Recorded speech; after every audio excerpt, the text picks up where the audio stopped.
The city you consider as home is never so attractive as when you return to it after long and difficult times in other parts of the world. My name is Dr. John Watson. I had served and been wounded in the more remote regions of Afghanistan and had been discharged from the army with specific instructions to rest. The sight of London again was already working its soothing tonic.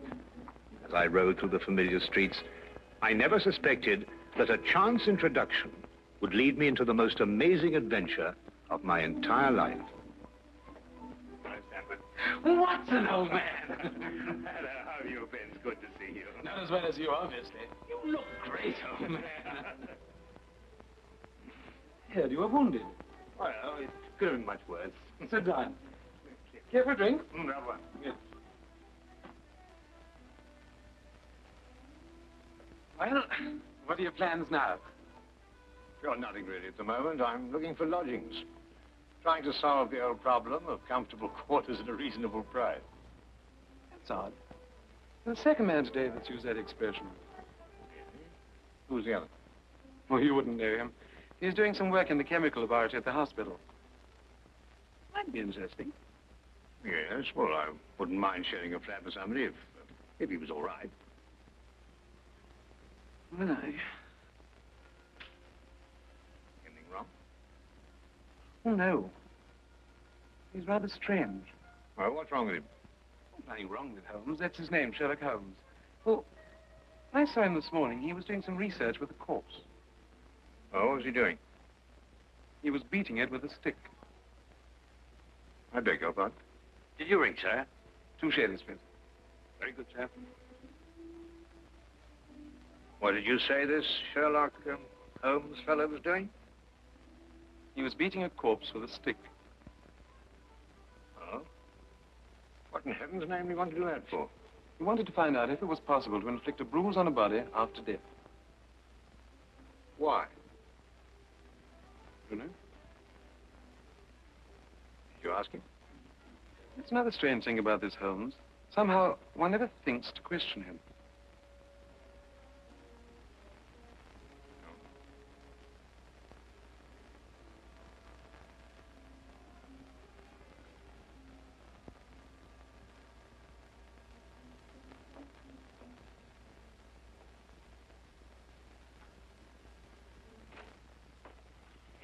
It really works. You realize you've just entered the greatest chapter in the history of forensic medicine. You're Dr. Watson. Yes, I am. What works? Foolproof test for hemoglobin. You realize what this means, of course. No, I don't. You must be Sherlock Holmes. It will create a revolution in criminal investigation. Yes, I'm Holmes. How did you know I was Watson?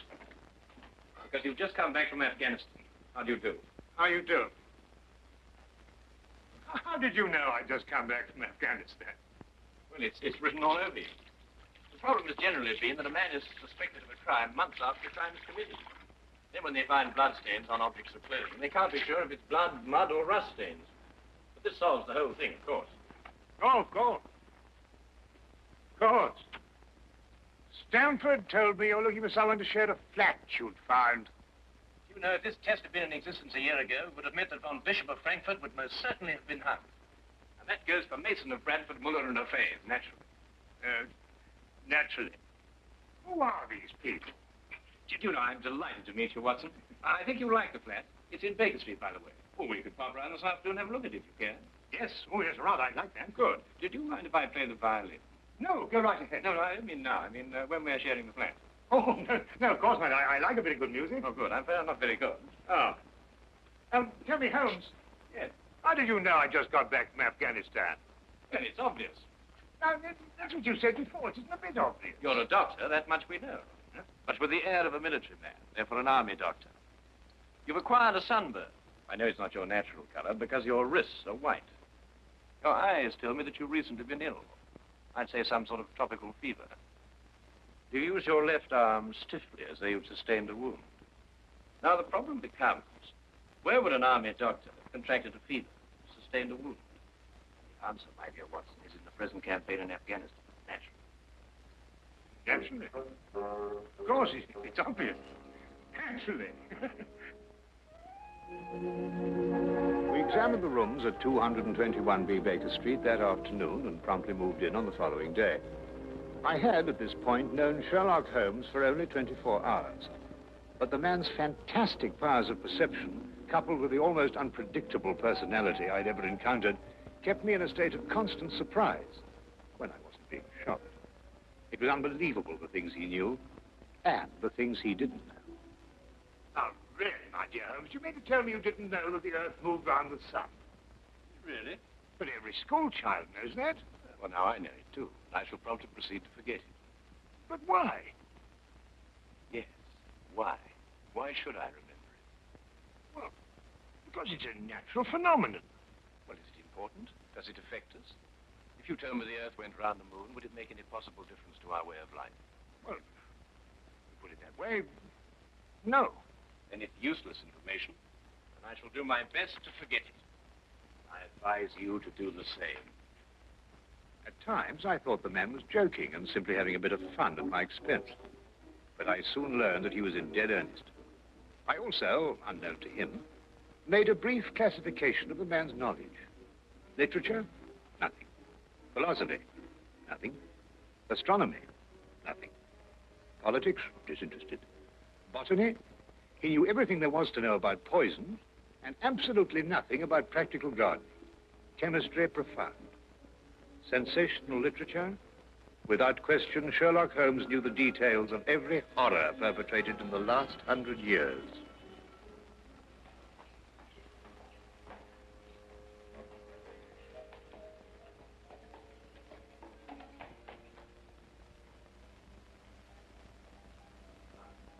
I believe we have a visitor. Really? Who's coming here? I believe so. I would also say he's a retired sergeant of Marines. Oh, you know the man? Never clapped eyes on him before in my life. Well, in that case, that's one of the wildest statements I ever heard. How can you possibly guess he's a retired sergeant of Marines you've never seen him? A guess, my dear Watson. A calculated deduction. Yes, he is coming up here. Do you mind if I ask him his profession? Oh, by all means. Now, where did I put my violin case? Hmm? Oh, it's over here.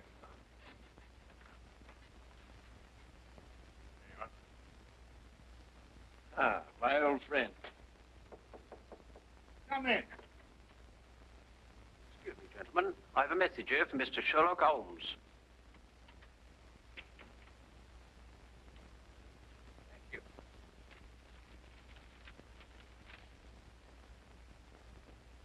Excuse me. Sir? Do you mind telling me your occupation?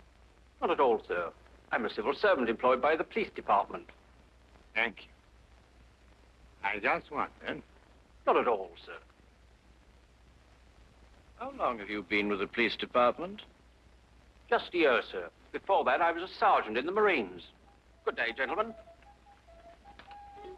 How did you know? An interesting letter, Watson. A very interesting letter. Perhaps you'd like to come with me. Where? To catch a murderer, of course. Of course.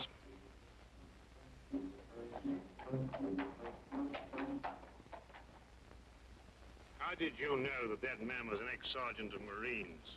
Who? A messenger from the police. Oh, yes, the retired sergeant of Marines. That's what I said. Well, there's nothing mysterious about such observations, my dear Watson, but unfortunately, when explained, they lose their romantic order of mystery. My decision was based on observation and logical deduction. The man had a large anchor tattooed on the back of his hand. This was visible from our window. I admit I didn't notice it at the time, but since you mention it, I think there was an anchor. Oh, there was indeed. He also wore regulation sideburns and had a slight nautical roll. Thus, I judged him a Marine. Oh, guess, I grant you, but only a refinement of guesses one makes every day. Don't be so disgruntled, Watson. Test your own powers of observation. We are entering the perfect situation. Oh, what are we entering? A house that holds a murdered man.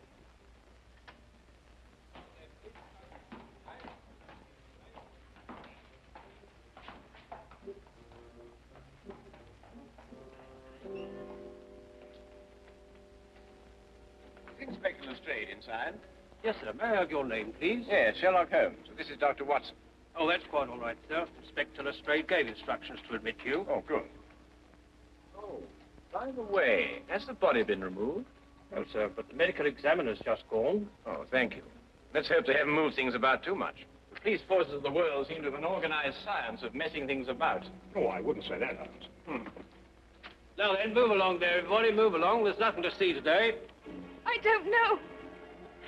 I swear I don't know. I tried to help him. Don't you believe me? I had to do what I could. It was instinctive. Instinctive for a woman like you to commit murder. That's not true. You know it's not true. I know you hate me, but you can't believe I'd do a thing like this. Yes, I can, and I do. Please. She's a murderess. You know it as well as I. She murdered your brother. It's a lie. Yes, it's a lie. Your entire story's a lie. The relationship you had with my son was a lie. My son's been murdered. This girl's a murderess. Why she did it, what her motive was, I don't know. They were engaged without my blessing. I can only be grateful that she gains nothing by her crime. Your duty now is to convict her. Just a moment, please.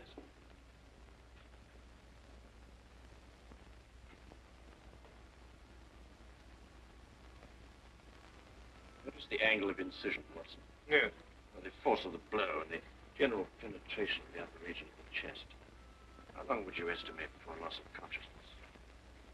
Well, it's difficult to say. 36? Minutes? Oh, between the two. I see. And death? Shortly thereafter. 2 minutes? 3? 3 or 4, I'd say. Thank you, Watson.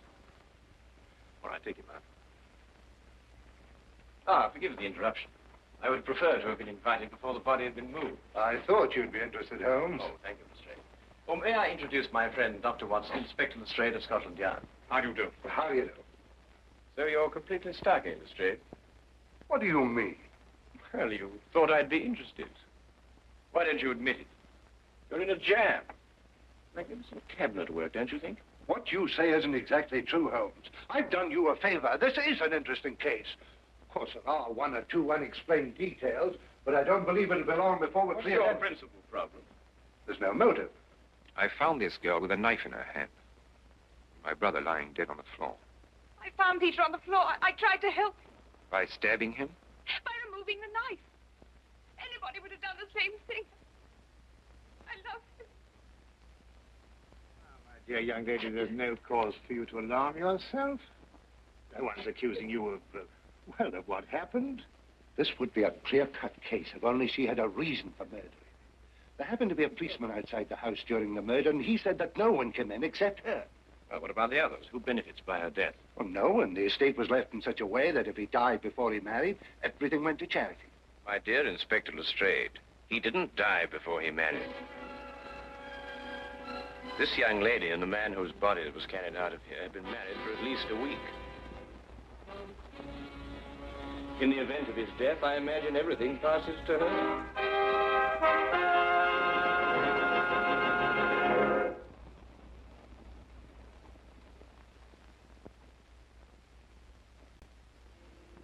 And now, we return to the case of the Cunningham Heritage. How did you know they were married? Weren't you?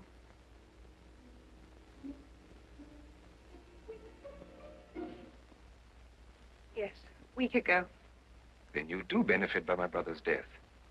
You're his heir. I don't know if I am or not. I only know I didn't kill him. I swear I didn't. Where were you married? We went down to Brighton last weekend. Well, why didn't Peter say anything about it? I don't know. He asked me not to say anything, so of course I didn't. I'm afraid, young lady, I'll have to ask you to accompany me to headquarters. Sam.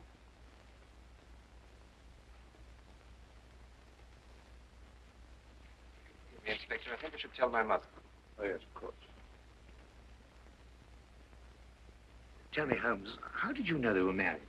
Well, the man's hands had the remains of a sunburn and the fading marks of a narrow ring, but not as yet that indentation of the finger a ring generally leaves. A weekend in the sun at Brighton explains the whole thing perfectly. I didn't notice these things. Yes, I know. The young lady's hands were also sunburned, and to the same degree. Then the case is solved. Yes, it would appear so, wouldn't it? What are you looking for? Now, do you see that? What? Here, use this. Well, that's only the cut in the carpet. Yes, but it's a fresh one. Yes, but what does it mean? That's a good question. We'll stop looking for clues now, Holmes. Oh, you solved the case then. Completely. Oh, splendid. Seems this girl had a record. 9 months in the woman's prison in Holloway, from the 21st of February, 1892, to the 21st of November, 1892. She was employed as a governess and convicted for stealing £300 from her employer. It's quite true. I knew you'd find out sometime. I made a mistake 5 years ago, but I paid for it.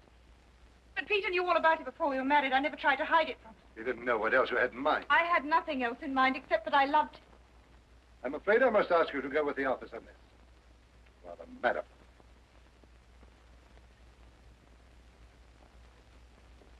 Well, that's how I like my cases. Fast and simple. You must tell me some more about it. Well, there's nothing to tell, really. Her story was that Peter asked her to call here at 10 sharp. She arrived, found the door open for her, came in here and found him writhing on the floor with a knife in his chest. She screamed, pulled it out. Just then, Brother Ralph walked in. Peter died without saying another word. So she stabbed him for the inheritance and was caught in the act. Simple. Well, holding over long. Couldn't be simpler, could it, Watson? I still think it's a tragedy. Yes, but in my job, Dr. Watson, we run up against it all the time. Cigar? No, thank you. Well, I suppose you've had some amazing adventures. Yes, but one learns to have a real philosophy of life and get a good perspective. Yes, I suppose. But just the same, I think it's a pity. Just another case of a clever girl being too clever. The clever girl who intended to murder her husband. She certainly chose the most stupid possible way to commit the crime. What was that? Well, what's this? Checkbook. Oh, amazing deduction, Lestrade. Look. So Peter Cunningham drew a check for £1,000. 6 weeks ago, and 5 weeks ago, and 4, and 3, and 2, and that's all. Well? They're drawn to cash. Well, I don't get your point. He was a very rich man. Well, it's a great deal of cash. It was his own money. I suppose he could do what he liked with it. You may have hit the proverbial nail, Lestrade. Now, look here, Holmes. You're trying to start something that just doesn't exist. Oh, do you think so? I have a great deal of respect for your opinion, Holmes. But your trouble is that you can't leave things alone. If there isn't a mystery, you have to make one, or you're not happy. You're right, I'm not happy. There are marks on the carpet indicating a struggle. The man whose body was carried out of here was over 6 feet in height. If he had struggled with the girl who had left here, I don't think he'd have lost. She surprised him. Oh, but he was expecting her. That's her story. I'd say she sneaked up on him. What, had stabbed him in the chest? How do you sneak up on someone and stab him in the chest, Lestrade? Now, look here, Holmes. You're trying to start something, and I just won't stand for it. That girl's a jailbird, and she's guilty, and she's going to hang. And that's the end of the case. I see Inspector Lestrade is up to his usual mental gymnastics, trying to hammer square pegs into round holes. Well, it's been a great pleasure meeting you, Inspector. I warn you to keep away from that man, Holmes, or you'll be insane in less than a week.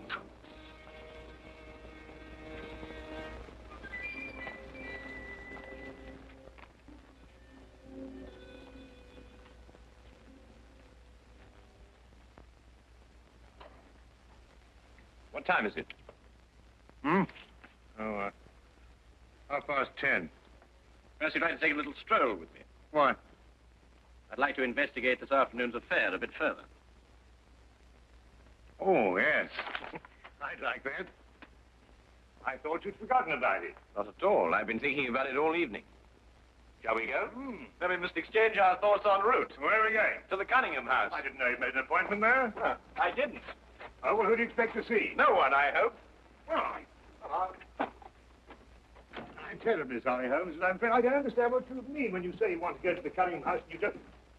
You can't do that. What? Well, you can't break into the house. Why not? It's against the law, that's why not. Why, if we're caught... That's it. What is? If we're caught. But that makes no difference. It makes no difference at all. If we're caught, it's against the law.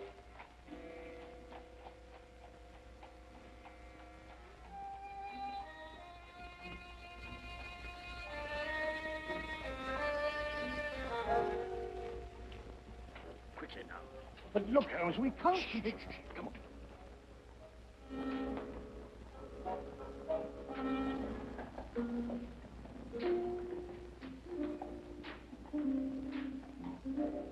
Good evening, Inspector. Good evening, Sergeant. Everything all right? Yes, sir. I just thought Sherlock Holmes might have dropped by. Where'd you get the key? The key's a burglar's too. A burglar's too? Shh. Is the street clear? Yeah.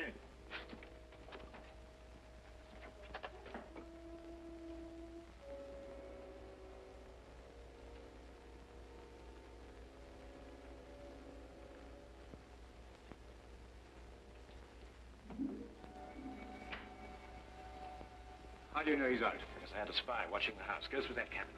What am I looking for? Oh, papers, bank statements, anything to indicate passage of money from Peter Cunningham's account. Go on.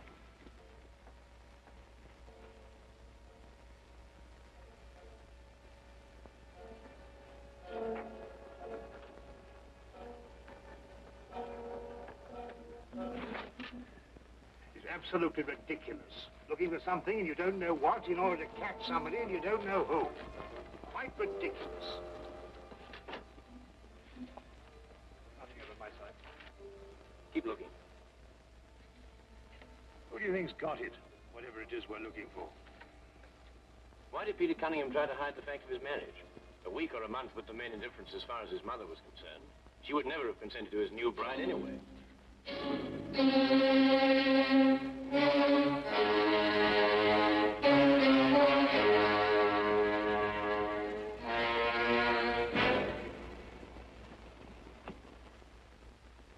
He married her to prove to me that my blackmail wouldn't stop him.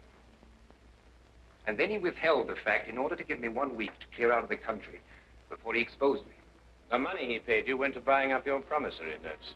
I was being pressed, Mr. Holmes. My brother's engagement to a jailbird gave me a perfect opportunity to extract a little money from him. In fact, if he hadn't been such a bullhead, it could have gone on for quite some time. A jailbird, as you put it, makes a perfect murder suspect. Perfect, Mr. Holmes. And you and Dr. Watson make perfect burglary suspects. When I report your death to the police, they can't possibly blame me for defending the sanctity of my home.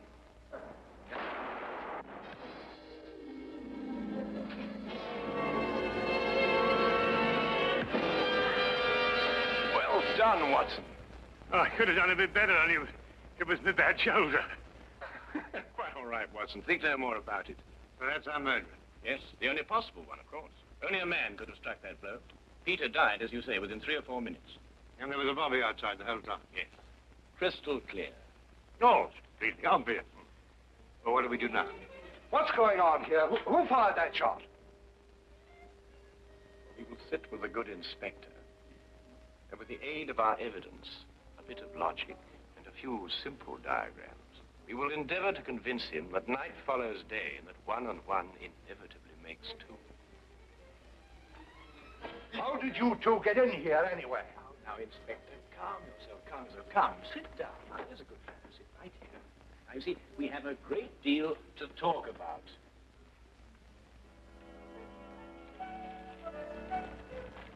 Also present with Inspector Lestrade was Dr. John Watson and a personal friend of the inspector's, Mr. Sherlock Holmes.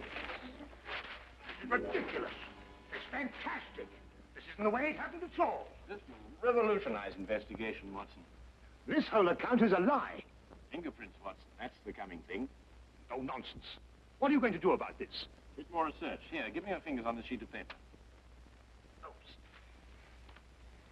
Are you going to sit there with these disgusting little smudges and let them get away with this? Beg your pardon? Well, I won't. They're going to hear from me. Brilliant Inspector Lestrade, indeed. Why, it took you 3 hours to convince that bonehead. I don't know. Never in mind his life of either. This young lady was innocent.